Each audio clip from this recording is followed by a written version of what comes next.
Hey everyone, today I will be covering a section from the book Foil Fencing by Muriel Bauer, published back in 1990, sourced from the Internet Archive. I'm covering Chapter 4 of her book. Chapter 4 is titled Beginning to Bout. I'm covering it because not only will I read the chapter, but I'm also going to cover some of my thoughts at the end, perhaps interspersed throughout as well, but I will try to keep them contained until the end. My thoughts will cover mostly my history in fencing, the last, for HEMA, it's the last 10 years or so, and then for classical Italian fencing was 4 years before that. And since interspersed with my HEMA career, I begin reading Chapter 4, Beginning to Bout. The desire to test your ability to use learned basic skills against another fencer is natural. Realize that reactions to unpredictable actions will at first be too large, and your first attempts to bout will result in imperfect actions. Be patient and keep working on form. In informal bouting practice, there are certain conventions that should be observed. Fencers start equidistant from the center of the strip. This may be a regulation fencing strip or a corner of a gym, but each fencer should have the same retreat distance as you begin. Once you actually start to bout, continue action until a point lands or until fencing becomes sloppy and actions unclear. A fencer who is touched should acknowledge this by raising the back hand or saying, quote, touch, end quote, or, quote, off target, end quote, if that should be the case. When a valid touch is scored, fencers return to the center of the strip and proceed as before. A valid touch is one that lands on the torso with the tip of the foil. When a foul or off-target touch is made, action stops immediately, blades are again crossed, and action resumes at the place where the foul occurred.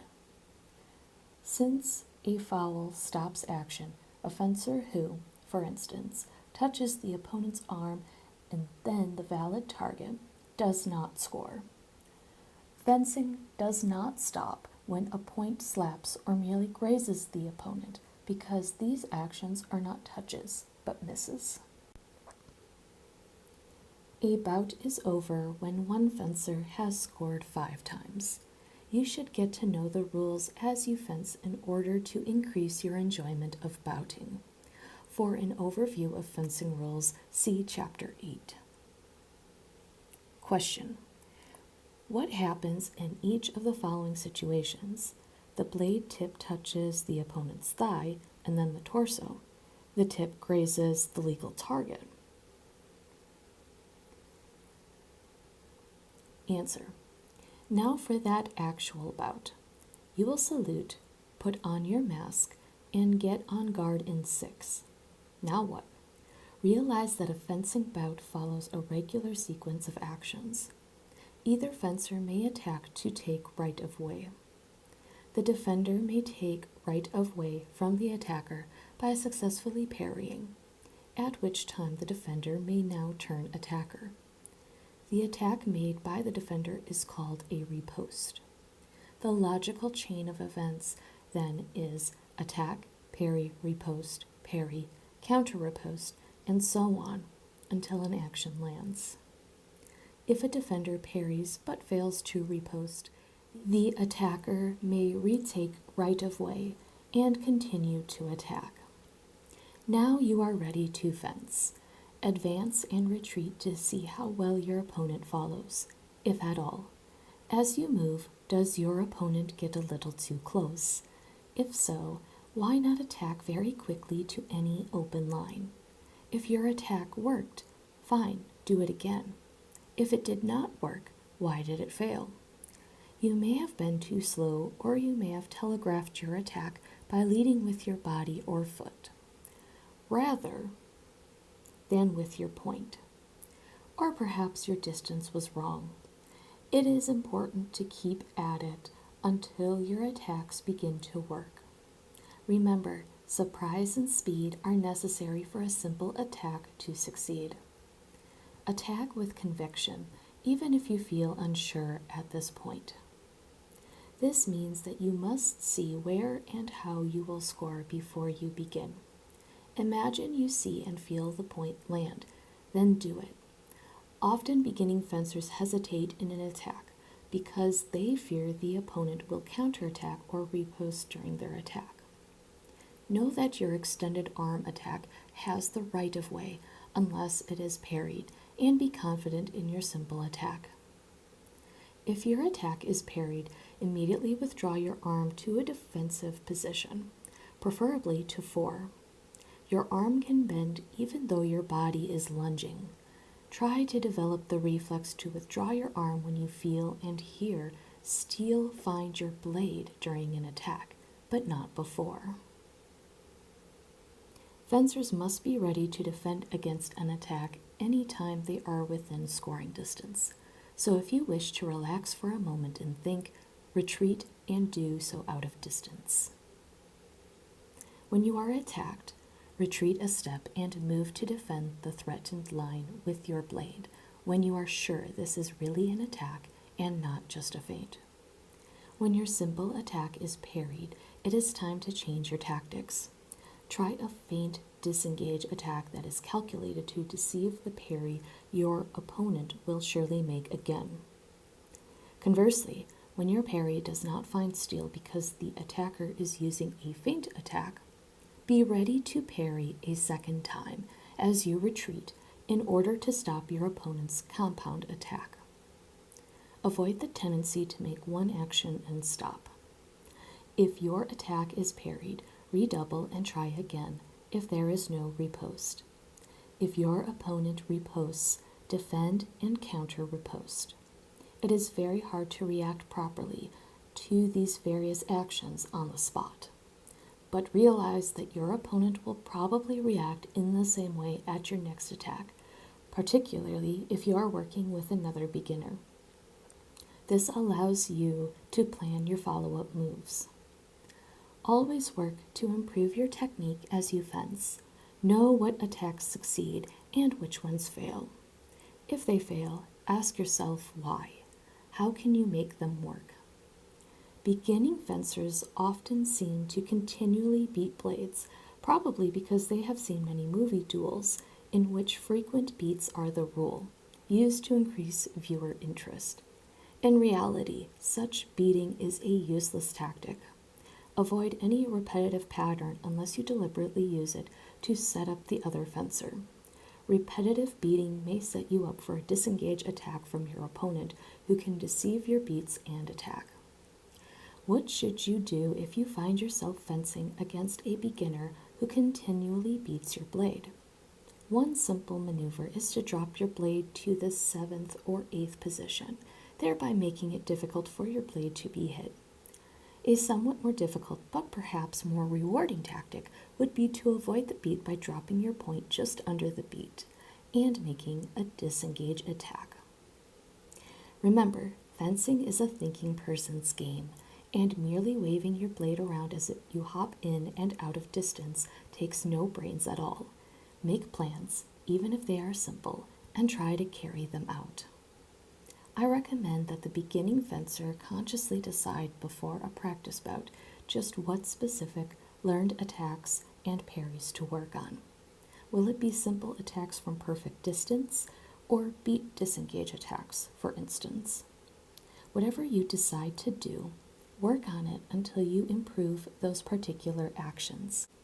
This type of practice is more challenging and therefore more fun than aimless slashing and bashing practice. This is an exciting sport in which two people vie for position as they try to find weaknesses in each other's attack and defense. Enjoy the battle as you work to gain confidence and as your fencing improves. Here ends the chapter. I know, it was a short chapter. And this is based in the sport fencing tradition. If you are listening and you're part of HEMA, I'm sure you heard of things that you would recognize and probably things that you don't recognize, quite simply because it is a different tradition.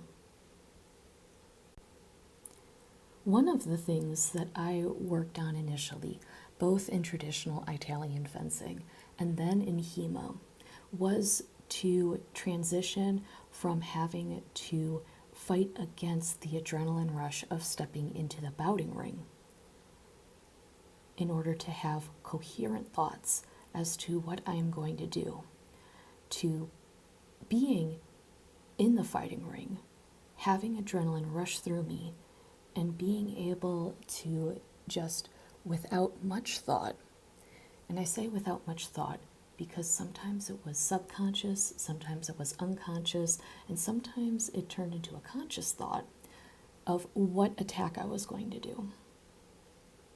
Sometimes I've noticed my brain seems to stutter or stall on a particular action that I want to do or defensive action that I should do or should have done. Because if I get hit, sometimes my brain can replay that hit over and over again and insert the corrective action that I should have done but failed to do.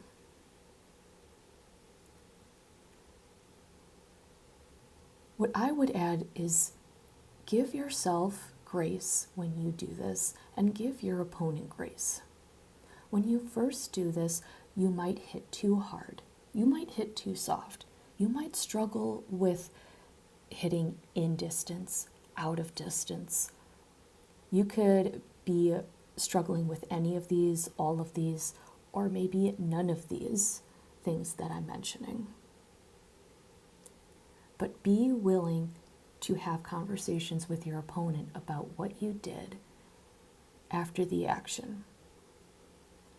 Do you remember your hand moving to third before extending? Did you extend too soon? Did you extend too late?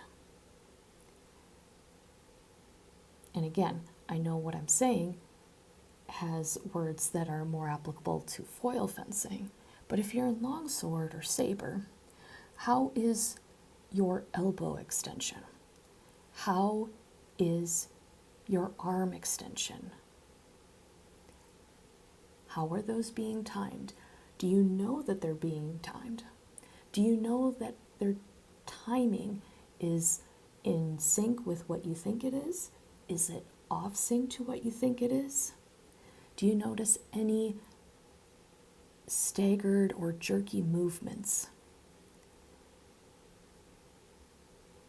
If you're noticing any of these, sometimes you might need to take a step back and do some conditioning, maybe do some extra stretching, maybe ask your opponent or people that you trust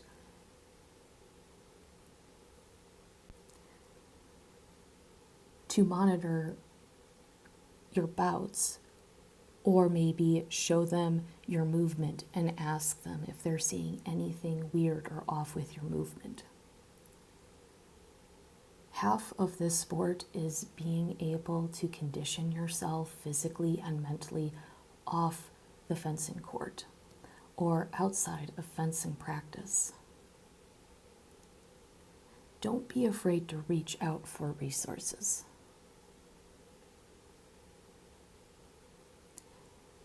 Last but certainly not least, I want to encourage everyone who's listening to this to get into the ring. Be willing to get in the ring, fight, and if you make mistakes, acknowledge them. If you hurt another person, acknowledge it. Work to be better and always encourage other people to be better. You cannot control other people and their reactions to you. You can, however, control yourself. And you will find in fencing that there are a great many people who also work to control themselves as well. And you will find a great many friendships in this sport. Thank you for watching and listening, and I will see you in the next one.